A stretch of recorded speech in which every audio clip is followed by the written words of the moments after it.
Les amis, bonjour. Est-ce qu'il faut donner une gifle de temps en temps?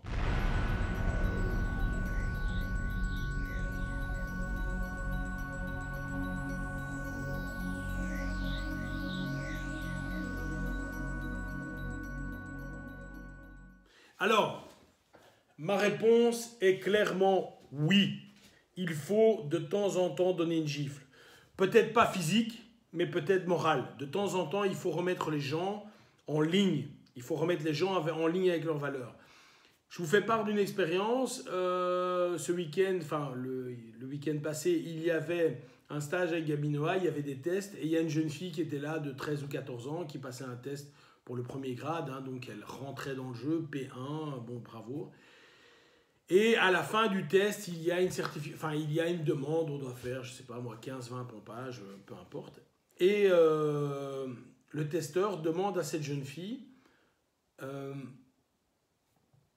demande à tout le monde, lorsque vous descendez 1, vous dites 1, 2, etc. Vous criez bien fort, histoire de vraiment donner toute son énergie. Et il va à côté de cette jeune fille qui apparemment ne dit rien, ou ne veut pas faire sortir un son de sa bouche, et il lui dit, tu ne comptes pas? Et la fille le regarde et fait... J'ai ensuite discuté avec mon instructeur et je lui ai dit, tu aurais dû la sortir directement. Tu aurais dû la prendre, lève-toi, l'examen est terminé. C'était bon. La vie, les amis, te donne des gifles. La vie te frappe. Et il n'y a rien qui frappe plus fort que la vie. Hein. Je peux te dire que tu fais une couillonnade, tu la payes directement. Tu sais... moi, j'ai un ami qui s'évertue de conduire lorsqu'il a bu. Alors, chacun fait ce qu'il veut. Et je vous rassure, lorsqu'il boit, il est encore apte à rouler. En tout cas, il le pense. Mais il s'est déjà fait arrêter. Il a déjà eu un retrait de permis. Il a déjà eu un accident avec sa voiture, etc. Et je lui dis, quand je l'ai au téléphone, je dis, mais je pense que tu as déjà eu les gifles, justement. Tu as déjà eu les coups. Prends note de ça et tu as une petite gifle, n'attends pas d'avoir un coup de poing, c'est-à-dire n'attends pas de renverser quelqu'un, n'attends pas de faire un grand accident.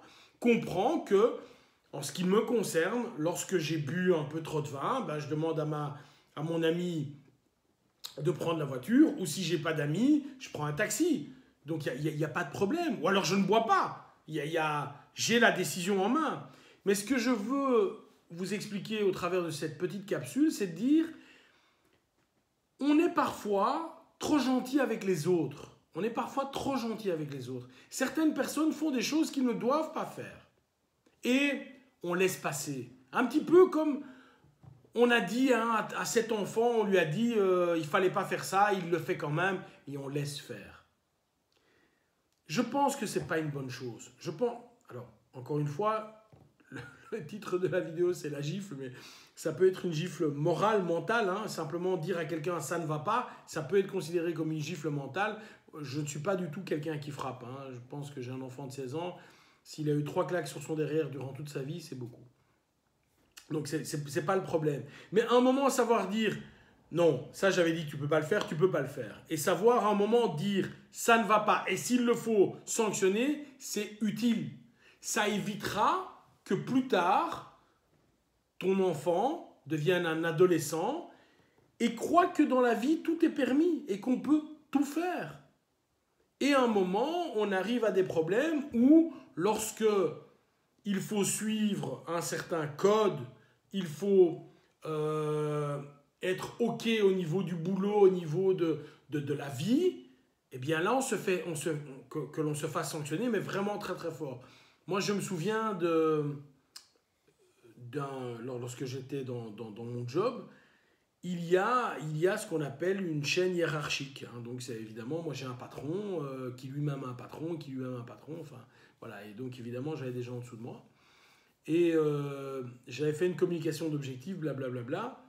Et le gars était en période d'essai en plus. Donc, maintenant en Belgique, les périodes d'essai, ça n'existe plus.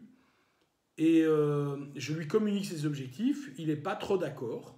Bon, à la limite, il peut ne pas être trop d'accord, mais bon, c'est en cascade, hein, mon patron, voilà. Et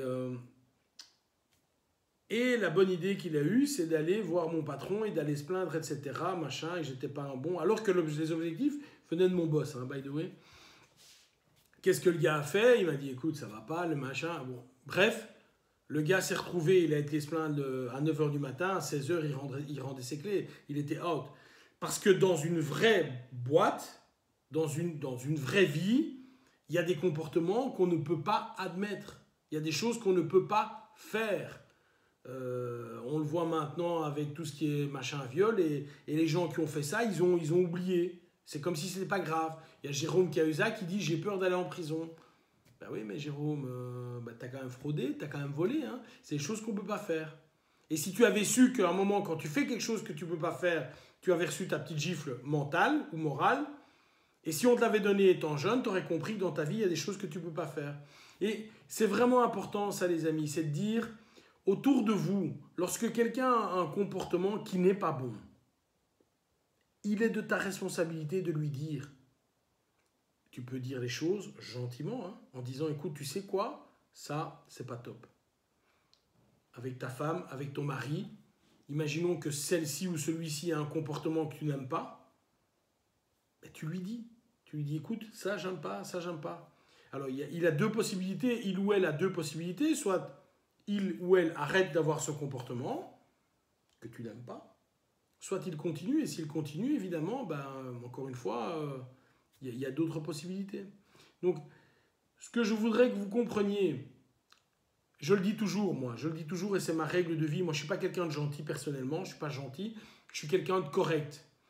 Et être correct, pour moi, ça veut dire, si tu fais des choses bien, ben, je te le dis. Si tu fais des choses que je n'estime pas bien envers moi, je te le dis également. Donc, s'il vous plaît, autour de vous, et certainement nous qui sommes instructeurs, ou nous qui sommes patrons, ou nous qui sommes parents d'enfants, de temps en temps, et je veux bien, on s'entend bien, moralement, gifler les gens lorsqu'ils font des choses qu'ils ne doivent pas faire. Il faut leur dire, gars, ce que tu as fait là, c'est pas bien, c'est pas bien.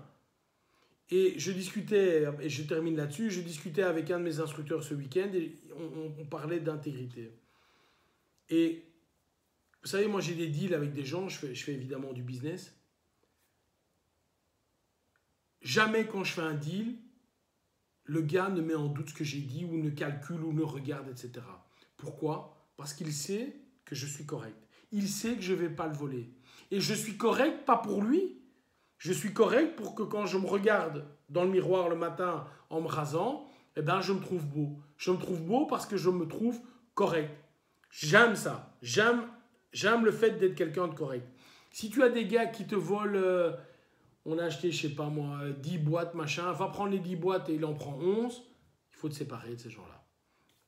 Les amis, si tu vois que quelqu'un fait quelque chose qui n'est pas bien, dis-lui. Et si tu fais toi-même des choses qui ne sont pas bien, corrige ton comportement. Pas pour les autres, pour toi, seulement pour toi. Bye bye.